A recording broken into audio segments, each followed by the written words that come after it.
25 अगस्त को हम कोरोना की वैक्सीनेशन करवाने एक्सपो सेंटर गए। हम वहाँ तकरीबन 2 बजे से पहले पहुँच गए। मैं आपको तरीका बता देती हूँ कि आपने क्या करना है। वहाँ अमला बैठा होगा, आपने उनके पास जाना है। वहाँ बैठकर आपने 1166 पर अपने मोबाइल से अपना शनाख्ती कार्ड नंबर सेंड करना है। फिर आपको भी एक मैसेज आएगा और अमले के पास भी आपकी सारी मालूमात पहुंच जाएंगी। फिर वो आपसे पूछेंगे कि आपने कौन सी वैक्सीन लगवानी है, साइनोवैक, साइनोफार्म, मडर्ना। फिर आप उनको बताएंगे कि आपको कौन सी वैक्सीन लगवानी है। फिर वो आपको वैक्सीनेशन स्लिप बना कर देंगे। वो स्लिप लेकर फिर आपने आगे जाना है।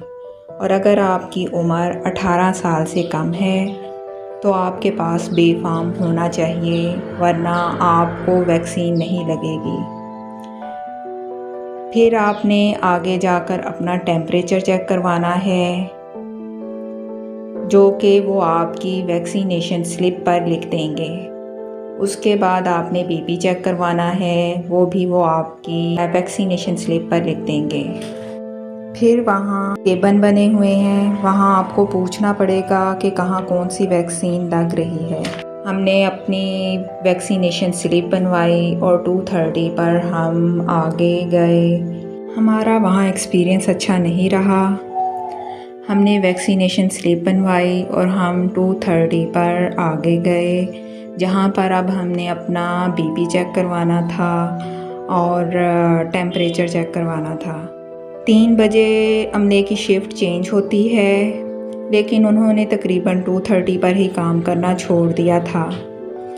फिर अगली शिफ्ट को 3 बजे आना था, लेकिन वो 3:30 पर आए। और फिर भी इस अमले के पास बीपी और टेम्परेचर चेक करने का सामान मौजूद नहीं था, और लोग वहाँ बीपी और टेम्परेचर चेक करवाए बगैर ही वैक्सीनेशन करवा रहे थे। फिर पहले भाई ने जाकर शिकायत की, फिर अब्बू ने जाकर शिकायत की, फिर अमले को सामान दिया गया। 2 से 4 बजे तक वहाँ ना जाएं, बहुत रश होता है, क्योंकि स्कूलों और कॉलेजों और जॉब करने वाले लोग इसी टाइम पर वहाँ वैक्सीनेशन करवाने आते हैं। 2 से 4 बजे तक आप वहाँ ना ही जाएं तो अच्छा है, क्योंकि वो जो अमले की शिफ्ट चेंज होती है और ये सब बहुत ज़्यादा वो तंग करते हैं, अपना काम अच्छे तरीके से नहीं कर रहे। फिर हमने अपना बीपी चेक करवाया, टेम्परेचर चेक करवाया और उसके बाद वैक्सीनेशन करवानी थी। मुझे इंजेक्शन से बहुत डर लगता है। अगर मैं कहीं जाऊं, मुझे इंजेक्शन लगना हो तो मैं नहीं लगवाती, ऐसे ही घर आ जाती हूं। लेकिन अब ये ज़रूरी था। सबसे पहले अम्मी को वैक्सीनेशन करवाई, तो मैंने अम्मी के फेस एक्सप्रेशन देखे। फिर बहन को करवाई, उसके फेस एक्सप्रेशन देखे। तो फिर मुझे वैक्सीनेशन करवाते हुए और डर लगा। मैंने अम्मी से कहा, नहीं मुझे डर लग रहा है, मैंने नहीं करवानी। लेकिन अम्मी कहती, नहीं कुछ नहीं होता, दर्द नहीं होगी, करवा लो। तो लेकिन ये ज़रूरी थी, तो मुझे करवानी पड़ी। तो फिर मैंने वैक्सीनेशन करवाई, बहुत डर लगा, लेकिन करवा ही ली। 2:30 के बाद जो लोग आ रहे थे उन्होंने बाहर ही रोक लिया था, और 3:30 पर उन्होंने दरवाज़ा खोल दिया था। फिर एकदम से इतना रश हो गया था, हर जगह लोगों का हजूम हो गया था, जो कि इंतहाई ख़तरनाक है। अगर आप वैक्सीन करवाना चाहते हैं तो ऐसे टाइम पर आएँ, या सुबह के वक़्त आएँ या शाम को 6 बजे के बाद जाएँ। उस वक्त वहाँ पर रश नहीं होता, आप आराम से जाकर वैक्सीनेशन करवा सकते हैं। मैंने तो वैक्सीनेशन करवा ली है।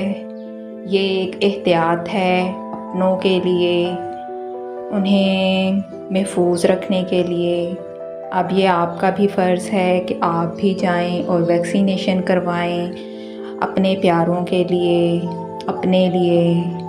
ज़िंदगी एक बहुत बड़ी नेमत है और वैक्सीन एक एहतियात है। आप वैक्सीन करवा कर कुछ हद तक कोरोना जैसी मुज़र बीमारी से बच सकते हैं। अगर आप वैक्सीनेशन करवा लेते हैं तो अगर आपको कोरोना होता भी है तो वो बहुत ज़्यादा सीवियर नहीं होता, इसलिए वैक्सीनेशन करवाएं।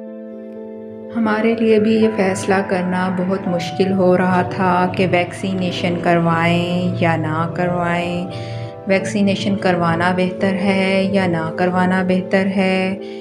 लेकिन फिर इधर उधर से मालूमात ली, कुछ डॉक्टरों से मालूमात ली तो पता चला कि वैक्सीनेशन करवा लेना ही बेहतर है। इसलिए फिर हमने भी एट द एंड वैक्सीनेशन करवा ही ली।